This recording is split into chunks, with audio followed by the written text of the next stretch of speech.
Hello students of class 11th. Good evening to all of you. I'm Seema Pandey, your biology teacher. Hope you all are safe and sound at your home. So student, we were discussing about the animal kingdom. This is chapter 4.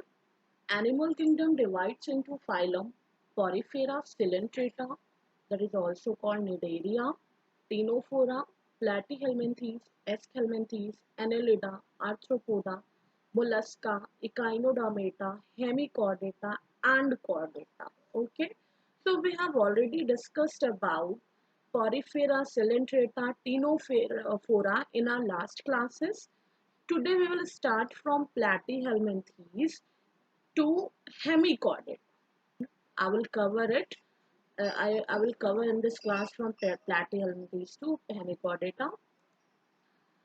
So this is about the classification of kingdom Animalia. You can see here is a level of organization. Means to say cellular, tissue, organ system. Symmetry is there like radial, bilateral. Right, germinal layer means diploblastic, triploblastic. You know that endoderm, ectoderm, and mesoderm germinal layer, right? So body cavity, coelomate, acoelomate, or pseudocoelomate, clear? So development, protostome and deuterostome. You can see here about notochord. You can see here in chordata, notochord is present, while here in other phylum this is absent. So this is called non-chordata also, right? Now comes to phylum Platyhelminthes. They have a dorso-ventrally flattened body, hence they are also called flatworms, right? Due to the flat body they have possessed. Most of the members of this phylum are endoparasites. They are found in animals, including human beings. Flatworms, sorry, not worms. This is worms here. Flatworms are bilaterally symmetrical, triploblastic, and acoelomate animals. They have a organ level of organization. Organ level of organization means they have a distinct organ for the performing their metabolic activities, right?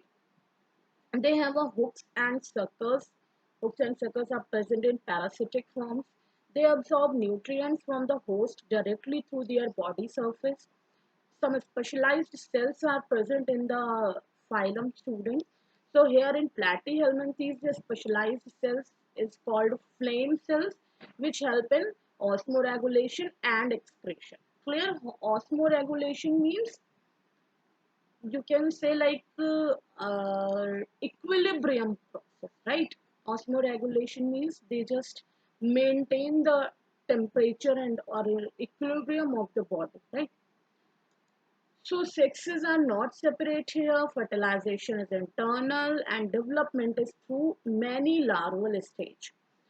So planaria is a organism here. It's a platyhelminthes. It's a member of platyhelminthes, which have a high regeneration capacity. We have already studied about planaria in your 10th class, right? So examples are Taenia, tapeworm, the commonly is called tapeworm, fasciola commonly called liver fluke. Clear? You should remember these names. Fertilization is internal and development is through many larval stage. Larval stage you can say like that when reproduction takes place here, so it's not the formation of adult directly adult is not formed here.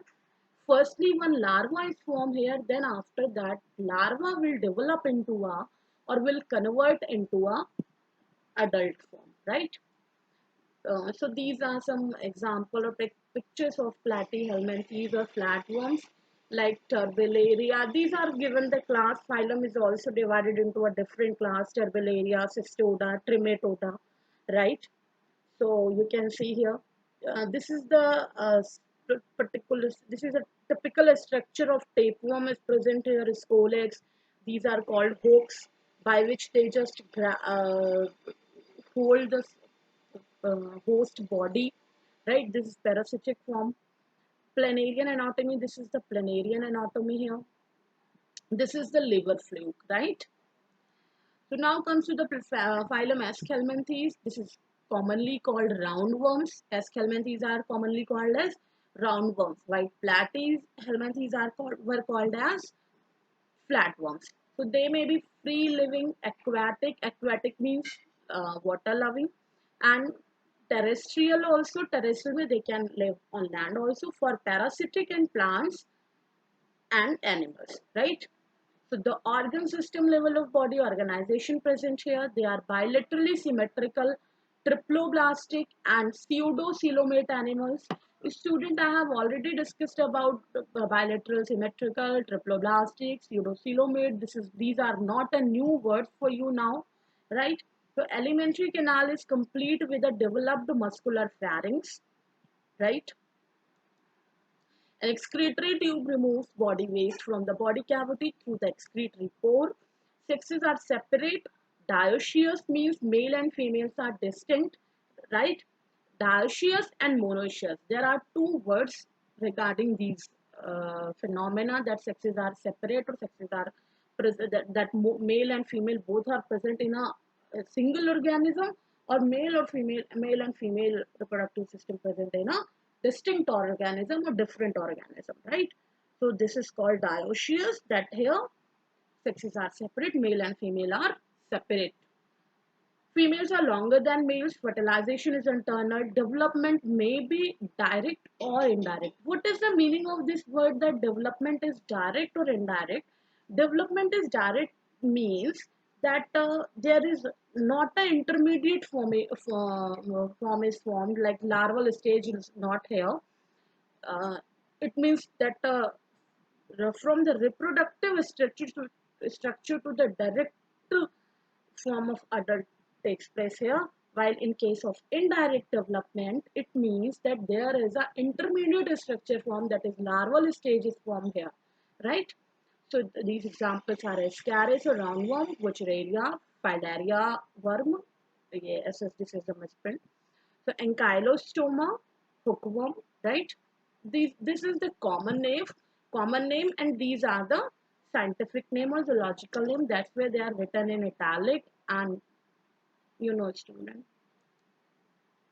And these are some example of phylum Aschelminthes, Ascaris, Wuchereria, pinworm, Loa loa.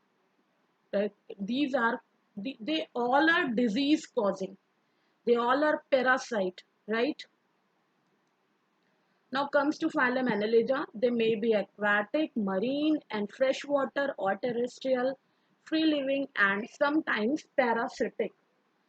They exhibit they exhibit organ system level of body organization and bilateral symmetry.